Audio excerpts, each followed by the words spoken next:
Good afternoon, everybody, and thank you for joining us.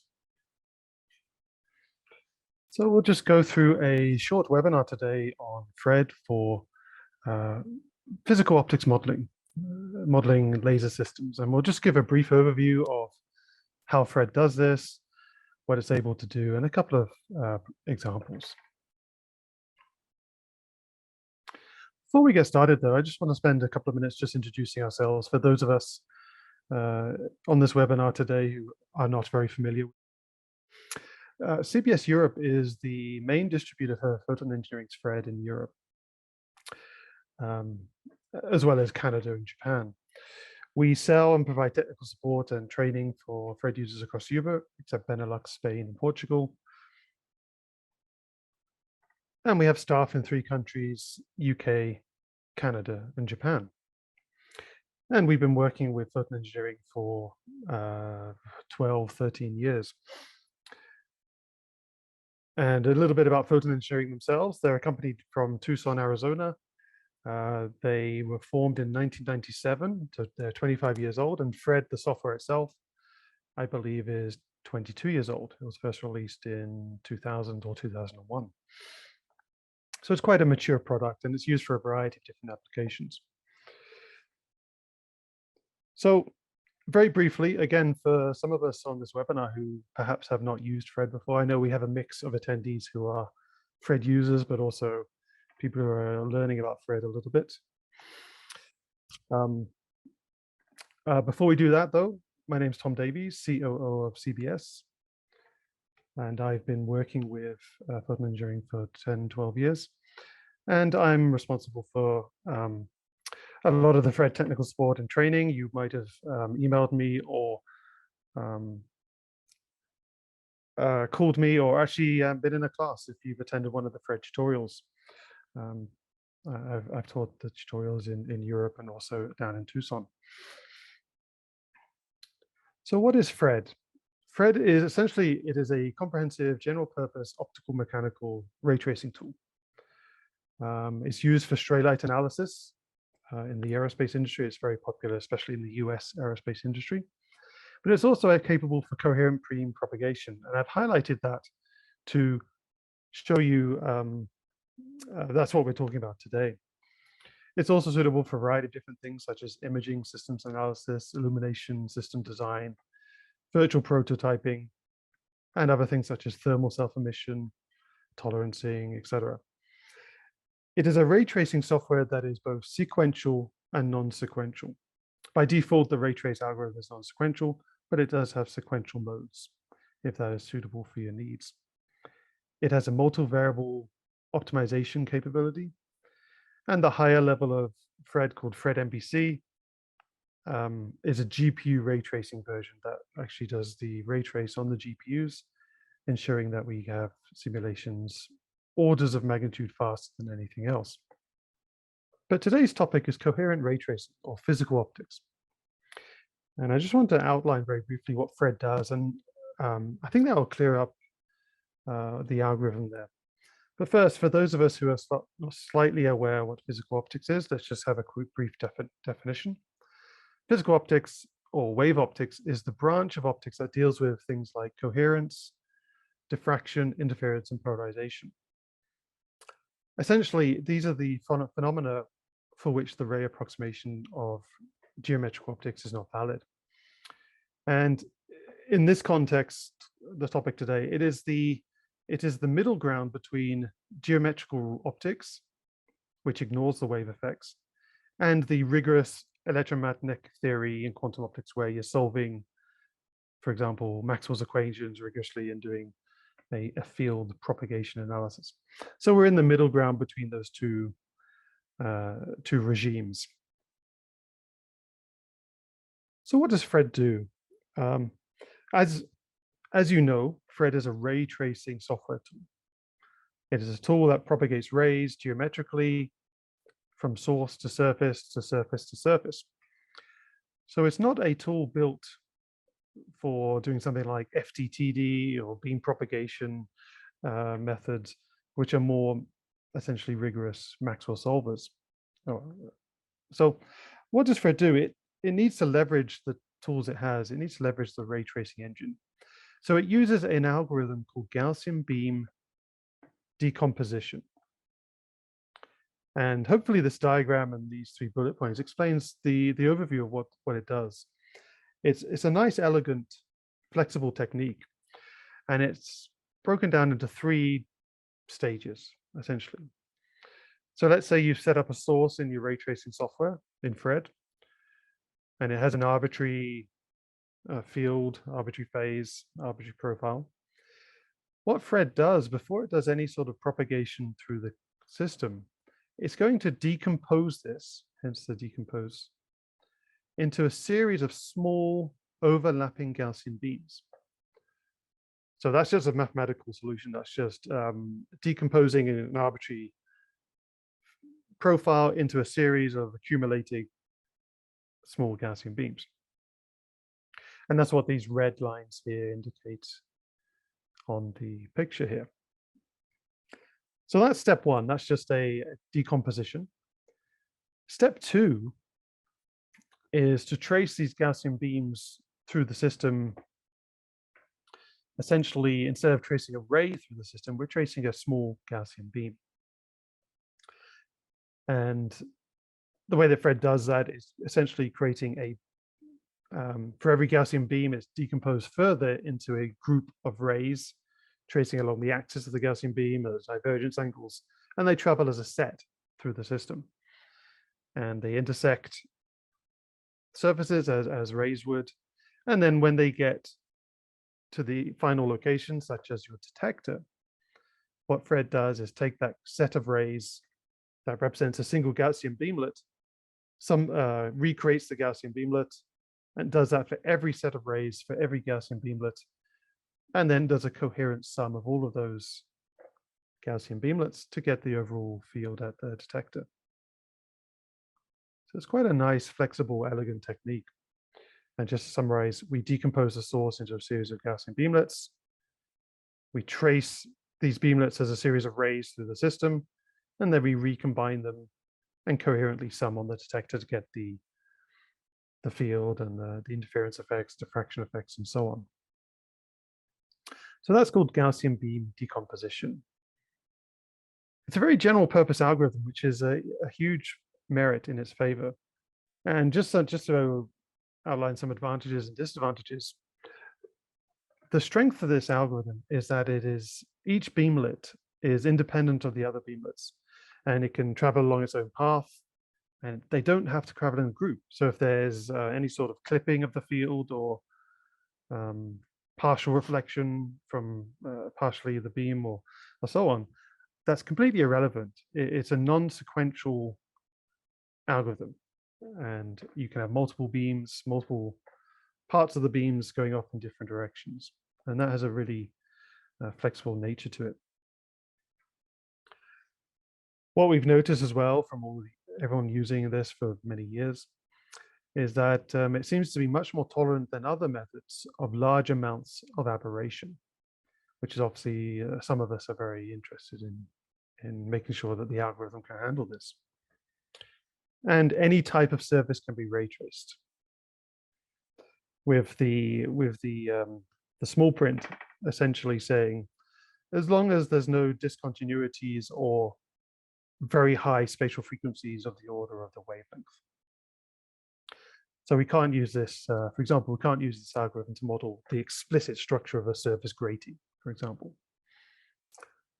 But for any sort of macroscopic optics, lenses, and so forth, this algorithm is perfectly suitable.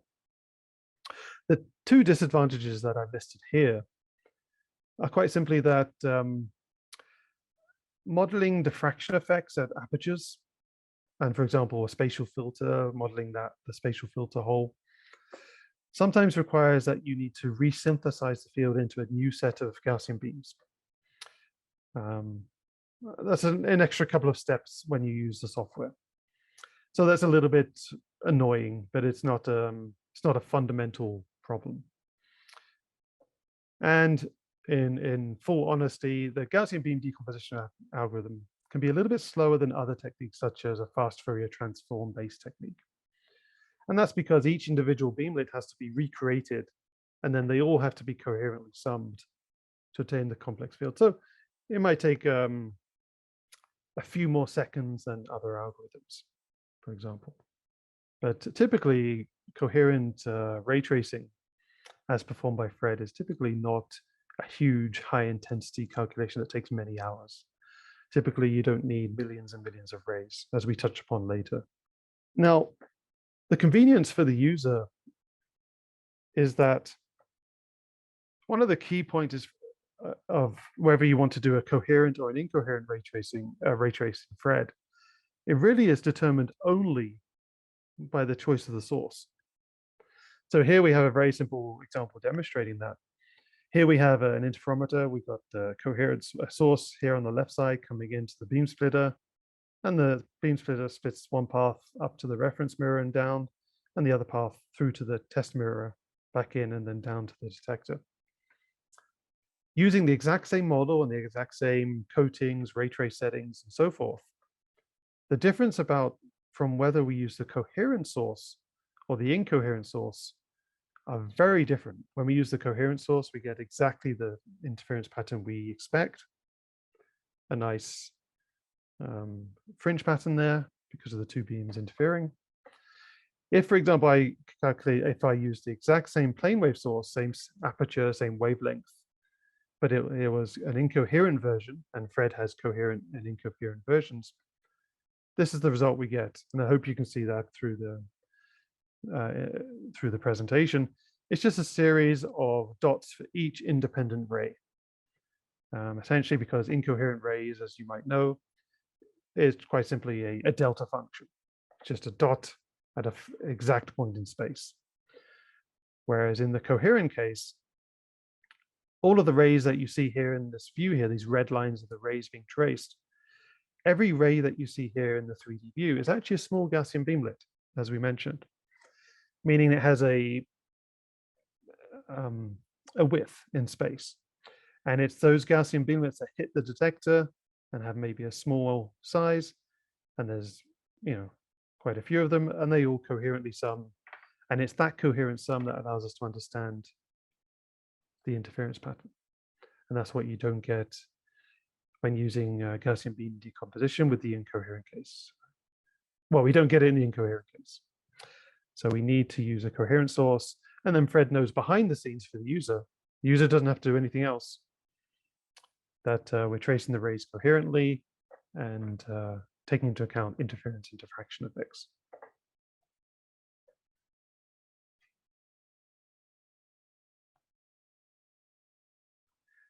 So I'm just going to go through a couple of the source types in Fred, because there are a variety of options. And it's interesting just to see a couple of points here. So on the left here, we have the list in the Fred user interface of the various coherent source options. And you can see here I've highlighted the plane wave and the point source. Just to get started with the simplest versions we can, some simple settings for the plane wave, 0.5 millimeter semi-aperture, and these samples a grid of 11 by 11 rays or Gaussian beamlets, basically. If we plot the field as it is, one thing to notice here is that this isn't a perfect plane wave that abruptly cuts off at the edge. We've got this sort of gray area on the edge here. And that's actually a slope of the Gaussian beamlet. So for the Gaussian beamlets that are on the edge, as you know, they have a fixed shape, small, but it's actually a gradual slope effect on the edge of the plane wave. If I increase the number of samples so that Gaussian beamlets actually get smaller across the same aperture, this slope edge becomes more abrupt. There's something to be aware of, and it's just a nice demonstration of that there. For the point source, essentially the number of angular samples and the semi-apple determines the grid of rays that's being used. But a key point to understand is that I plotted this on the log scale, and I'm quite zoomed in. I think this is 10 microns by 10 microns window. As you might expect, it's not an exact point source because in the coherent case, it is an area function. As you can see here, it's not a perfect circle, And that's because of the finite resolution of the number of angular samples we're using to create this source. As you increase this, this will tend towards a more perfect ring structure. Now, for laser beams, typically, well, often we want to use some sort of Gaussian source. And there's actually multiple ways to do this in Fred. So I thought I'd just create a table here, just highlighting the various source types we have. And again, looking at the Fred user interface here for the source selections, I've crossed out one for those of you who are Fred users here. This has been, the source called astigmatic Gaussian beam has been retired. It's still available in the menu for people who have them in the old files, but to be honest, we don't recommend you use that. It's been replaced by the laser diode beam source. So the difference between a laser beam and a laser diode beam essentially is the divergence angle. If you have a large waist, low divergence laser beam, so a few millimeters in width or larger, recommend you use the laser beam source. If you have something which is much higher divergence, for example, a laser diode, then you probably use the laser diode beam source. It's more suitable for smaller wastes, large divergence. And the m² laser beam is exactly the same, but has the m² factor for the additional divergence beyond a typical divergence of a Gaussian beam. So it's a good way to choose which source to use, is consider these effects. And then other things like super Gaussians, things like that, you'd use Fred's detailed source type and create your own customized source for that. And just the final slide before we get to actually some Fred demonstrations, just to highlight the differences again between the laser source and the laser diode source. So the laser beam source, which is positioned here in this user interface, is propagating a set of parallel rays to define your Gaussian profile that you've defined in the source settings. The laser diode beam source and the m² laser diode beam source actually defines the rays as a set of diverging Gaussian beamlets.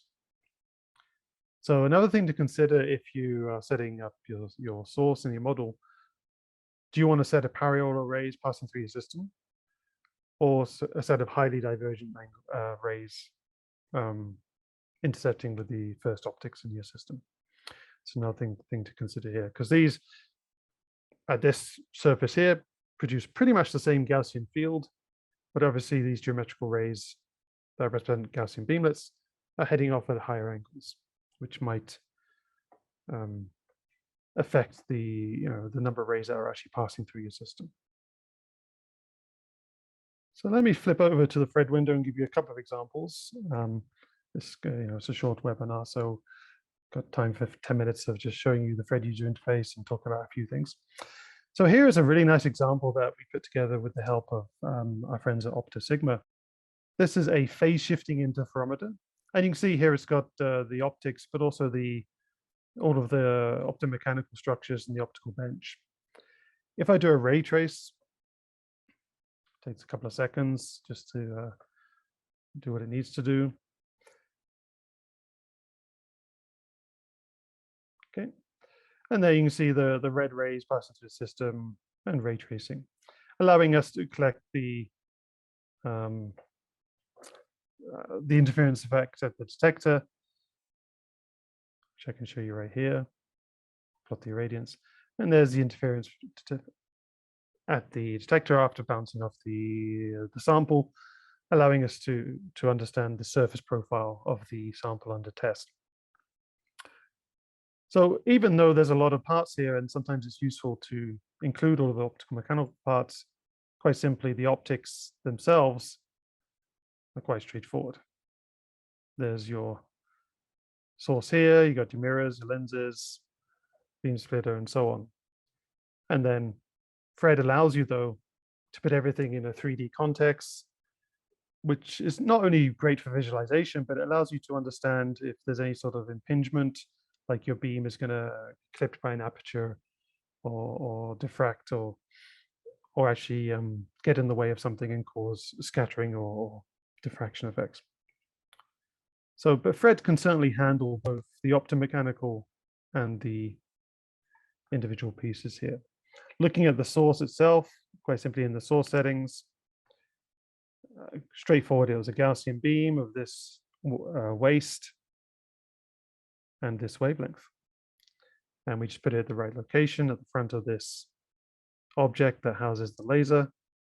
And then we can do the ray trace through the system.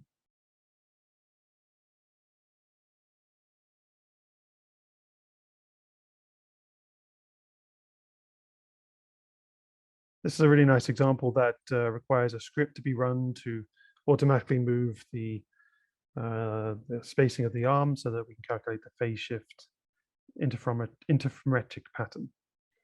And if you're interested in having a look at this example, please let me know after this webinar. Now, for a second, I've got two other very quick examples here, just to show a couple of points I want to show. This here is essentially a laser diode stack. And if I just take the 3D view, cut it in half, so we can look inside.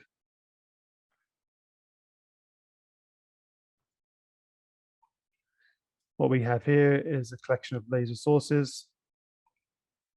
Right here, at the moment, only one is traceable. And it's just a laser line focusing on through the lens onto the detector. If I plot the irradiance, we just got the laser line you see here. Now, in the sources folder in Fred, I've got actually 15 sources. Let's set them all to be traceable. So here they are, all on the line here. Oh, that's ray trace. Okay. And then let's look again at the irradiance of this location. First of all, though, note that there's no fundamental problem in this algorithm of having multiple sources. So here I've got the same source repeated in multiple locations. Absolutely no problem in Fred. And then they all trace simultaneously. I plot the ray trace, I plot the irradiance, and I get some sort of interference pattern in the Y direction from the interference of all of these laser diodes. Now, one thing I do want to show you, if I plot this on the, if I share this in the 3D view, let's go zoom in, here we are. So the geometrical rays only hit this spot, but we have an interference pattern above and below. So interestingly, this is essentially a demonstration of the fact that each geometrical ray you see here is a Gaussian beam of extended width.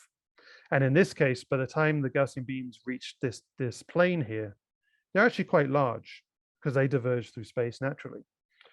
So the Gaussian beam is probably up to this extent in the Y direction, and they're all overlapping with slightly different angles and positions perhaps. And it's the coherent sum of all of those Gaussian beamlets that produce interference effects up here in this system here. So quite kind of an interesting point to make, demonstration of the fact that when you're using coherent ray tracing in Fred, don't just consider the geometrical rays. These are just the axes of the Gaussian beamlets going through the system, but they all have finite width, and therefore you can see power outside of this region. But I thought that was a nice demonstration of that. Okay, just one final example as well. Again, this is just an introductory topic on physical optics. And then we'll, as we go through this series of webinars, we'll do more specific topics here. But this is the last example I want to show you. It's quite straightforward. Here we have a beam expander. Our source here on the left side, just in this area here, is a 1 millimeter waist Gaussian beam traced through the system. And it expands. And this is actually a magnifying of 4. So if I plot the Gaussian beam on this location here on the surface, we have a Gaussian beam that's approximately a waist of approximately 4 millimeters. Okay, so that's interesting, but that's not what this example is about. It's just what we have on this plane actually is an aperture. I'm just going to set it so we have it now. Let's say an aperture of 2 millimeters by 2 millimeters. And let's say we wanted to understand the amount of power that's passing through this aperture. We can do a ray trace. We can calculate the irradiance passing through. Here's the rays passing through. And then we can repeat for different various of apertures. But one of the strengths of Fred is the built-in scripting language. So I've written a short script here in my embedded scripts folder, where I've just done a loop of various aperture sizes. So a series of 25 calculations where I change the aperture size and I plot the data, just so we can do a quick sort of scan of this information. But the first thing, I'm just going to float this and hopefully doesn't disappear. Okay, here we go. Okay, so I'm going to right click, run my script. And you can see here in the 3D view, the aperture is changing. And my script is just dumping the data in the upper window where we're dumping the semi-aperture of the aperture. And we're calculating the truncated power passing through the system. So we're truncating this Gaussian beam, and we're understanding as a function of the aperture, the power level, how the power decreases. And Fred automatically plots the graph of this. So for A over W, which is aperture over the waist, so for an aperture size of 8, we get pretty much all of the power through. If the aperture is the same size as the waist, we get approximately 86%. So we can very quickly and easily do these sorts of graphs like this in Fred using the scripting function.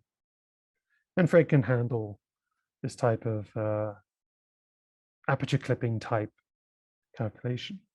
Now, one thing to finish this example off, just to make it slightly more interesting, I have a subassembly here called target. I'm going to right click, set it to traceable, and I've just added another lens after the aperture and focus it down onto a target.